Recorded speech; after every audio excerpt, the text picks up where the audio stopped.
Halo semuanya, sekarang kita akan membahas tentang variasi sifat dan peta silsilah pada modul 24. Apa yang dimaksud dengan variasi sifat? Sifat, baik secara fisiologis dan juga fisik, pada suatu keturunan akan berasal dari kedua orang tuanya. Bisa berupa kombinasi dan juga bisa diturunkan hanya dari salah satu orang tuanya. Variasi sifat dikendalikan oleh gen, baik yang bersifat dominan dan juga yang bersifat resesif. Jika gen dominan berada bersama-sama dengan sifat resesif, maka sifat yang akan muncul adalah yang bersifat dominan, sebab sifat dominan akan selalu menutupi sifat resesif. Selain faktor dari gen, variasi sifat juga ditentukan oleh faktor lingkungan. Pada tabel di bawah ini adalah beberapa contoh sifat dominan dan juga resesif. Contohnya saja seperti rambut. Jenis rambut keriting bersifat dominan terhadap rambut lurus, sedangkan mata berbentuk sipit bersifat dominan terhadap mata lebar. Bentuk wajah oval bersifat dominan terhadap bentuk wajah segi empat, sedangkan rambut hitam bersifat dominan terhadap rambut pirang, dan juga cuping telinga melekat bersifat dominan terhadap cuping telinga yang menggantung. Setelah kita mempelajari tentang variasi sifat, maka berikutnya kita akan mempelajari tentang peta silsilah. Peta silsilah atau dalam bahasa Inggris disebut sebagai pedigree adalah diagram yang menunjukkan penurunan karakter-karakter tertentu dari leluhur kepada keturunannya dari generasi ke generasi berikutnya dalam suatu populasi. Peta silsilah ini memiliki fungsi, contohnya adalah untuk mengatur perkawinan, sehingga dapat menghindari munculnya penyakit-penyakit keturunan. Selain itu juga untuk mempertahankan sifat unggul dalam keluarga, serta untuk memperbaiki mutu genetik keluarga. Pada gambar di bawah ini adalah contoh dari peta silsilah. Dan untuk membaca peta silsilah, teman-teman perlu memahami keterangan dari simbol yang ada pada peta tersebut. Laki-laki akan selalu digambarkan dengan simbol kotak, sedangkan perempuan akan digambarkan dengan simbol bulat atau lingkaran. Laki-laki yang menderita suatu penyakit atau wanita yang menderita suatu penyakit, maka pada simbolnya akan diberikan warna hitam. Sedangkan untuk yang normal itu berwarna putih. Selain itu, kita juga harus mengetahui bagian yang atas di sini ataupun nomor dari generasi. Penulisan 1, 2, dan 3 di sini adalah menunjukkan tingkat generasinya. Sehingga kita bisa membaca bahwa generasi 1 merupakan parental dari generasi yang kedua, di mana garis antara laki-laki dan perempuan menunjukkan adanya perkawinan. Dan letak anakan yang berada dalam satu generasi yang sama menunjukkan bahwa dia adalah saudara atau siblings. Jadi begitu ya teman-teman untuk membaca peta silsilah. Untuk lebih memahami peta silsilah ini, maka sekarang kita akan mencoba untuk menyelesaikan suatu soal. Di mana soal di sini adalah untuk mengetahui genotipe dari induk perempuan atau individu 1 dan juga individu 4 yang ada pada gambar. Case yang ada pada contoh kali ini adalah tentang peta silsilah buta warna. Untuk teman-teman ketahui, sifat dari buta warna sendiri, buta warna itu adalah bertaut pada kromosom X. Jadi dia sifatnya bertaut pada kromosom X. Selain bertaut pada kromosom X, buta warna juga bersifat resesif. Jadi hal lain yang perlu teman-teman ketahui adalah buta warna bersifat resesif dan juga terpaut pada kromosom X.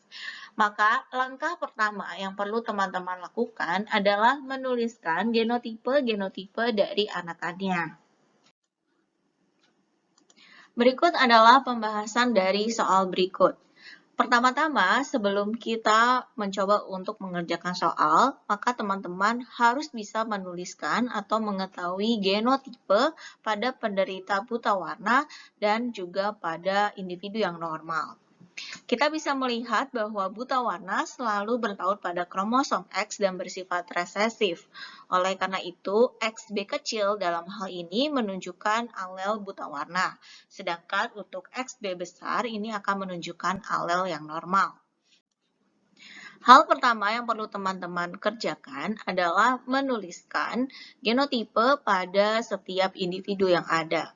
Contohnya adalah pada individu nomor 11. Kita bisa melihat bahwa individu nomor 11 adalah laki-laki buta warna. Sehingga genotipenya kita bisa menuliskan sebagai XB kecil Y. Mengapa demikian? Karena hanya alel XB kecil lah yang akan memberikan sifat buta warna. Setelah itu kita bisa melihat bahwa ayah dari individu nomor 11, yaitu individu nomor 7, juga merupakan penderita buta warna. Sehingga kita bisa menuliskan genotipenya adalah XB kecil Y. Dan juga ibu dari individu ke-11 adalah individu yang bersifat carrier.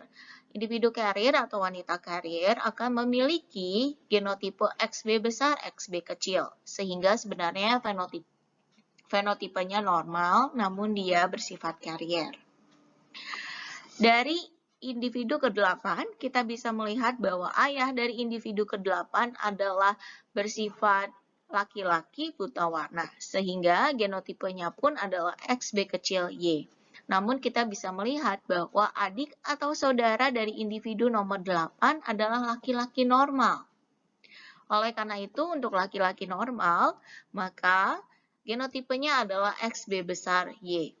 Dalam hal ini kita bisa menentukan bagaimana sifat dari ibu individu ke-8 dan juga individu ke-9 atau individu nomor 4 di sini. Ketika seorang ayah menderita buta warna, maka seorang ayah hanya bisa menurunkan genom alel dari buta warna ini hanya kepada anaknya saja. Sedangkan X yang terdapat pada laki-laki atau anakan laki-laki pasti akan berasal dari ibunya. Oleh karena itu, kita bisa mengetahui bahwa ibu dari individu 8 dan 9 ini bersifat dominan normal, sehingga genotipenya adalah XB besar, XB besar. Sedangkan ayahnya bersifat laki-laki buta warna. Dari sinilah kita bisa mengetahui genotipe dari individu nomor 4. Lalu bagaimana dengan genotipe dari individu nomor 7? Kita bisa melihat bahwa saudara-saudaranya adalah ada yang bersifat buta warna, namun ada juga yang bersifat tidak buta warna. Jadi individu nomor 7 ini buta warna, namun individu nomor 6 ini laki-laki normal, dan individu nomor 5 adalah wanita normal. Hal yang harus diingat bahwa kromosom X dari ayah hanya bisa diturunkan kepada anak perempuan, sehingga dalam hal ini pasti anak perempuannya akan memiliki genotipe X. Saya tuliskan di sini genotipe X, B besar, X. Ini bisa XB kecil atau XB besar. Namun karena di sini tidak ada keterangan carrier, maka dia adalah XB besar. Kemudian untuk individu nomor 6, dia akan memiliki genotipe XB besar Y. Bagaimana dengan induknya? Induknya bisa saja bersifat dominan ataupun bersifat carrier. Namun karena kita melihat di sini ada satu anak yang bersifat buta warna, maka kita sudah bisa memastikan bahwa induk dari individu nomor 5, 6, dan 7 adalah wanita yang bersifat carrier buta warna. Jadi jawabannya adalah individu nomor 1 dia memiliki genotipe yaitu XB besar, XB kecil.